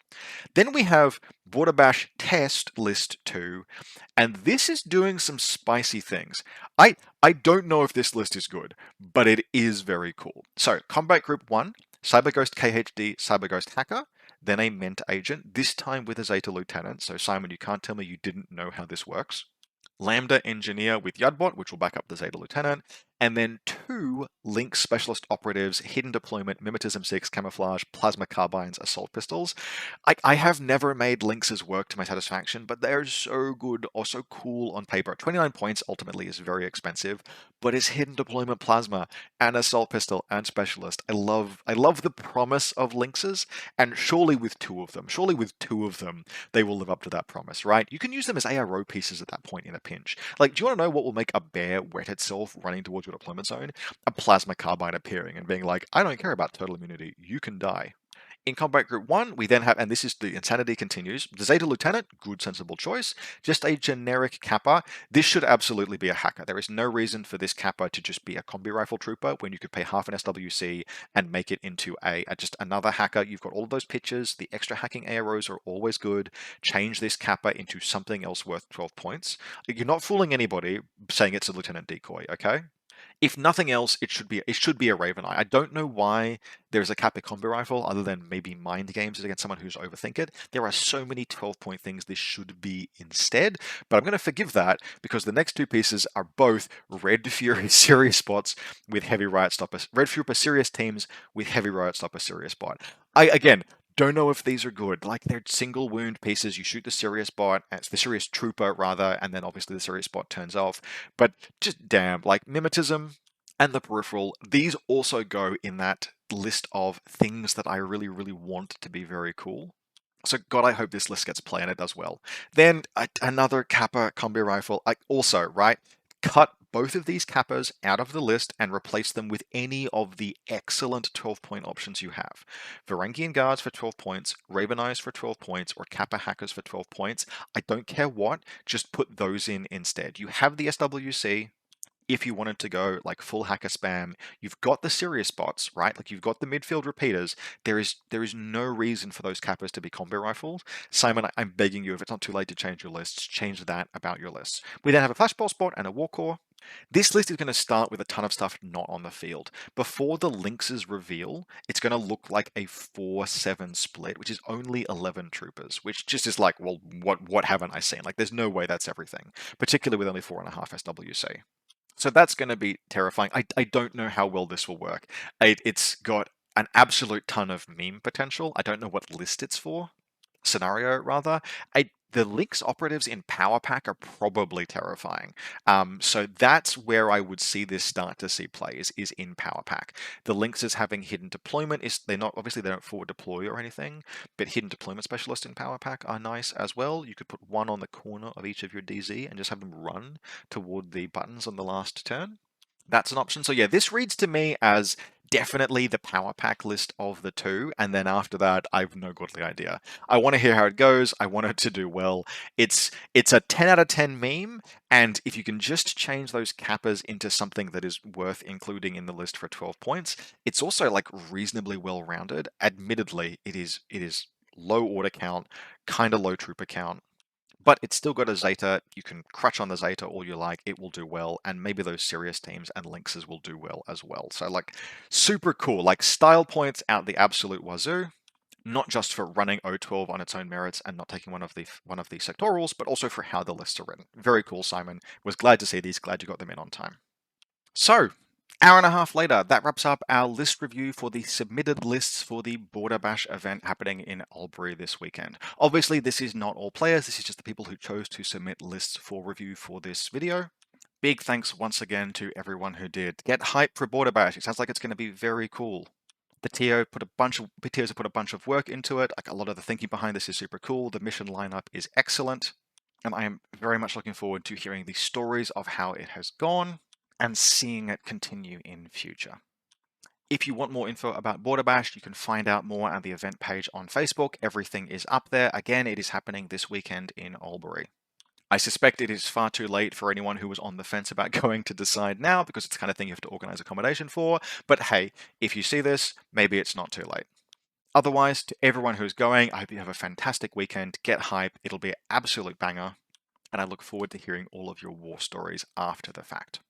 Just to close the video out, as always, if you like what I'm doing and want to support the channel, you can do so via the Buy Me a Coffee link in the video description below or by becoming a channel member. Big thanks to everyone who has so far. Apparently, there's also a super chat function on the channel. I didn't enable that, but some people have, and I see when it happens, so thank you to those people who are using that. Otherwise, as always, we have more faction-focused videos and battle reports coming up in future. I hope very much that you've enjoyed this, and I will see you next time.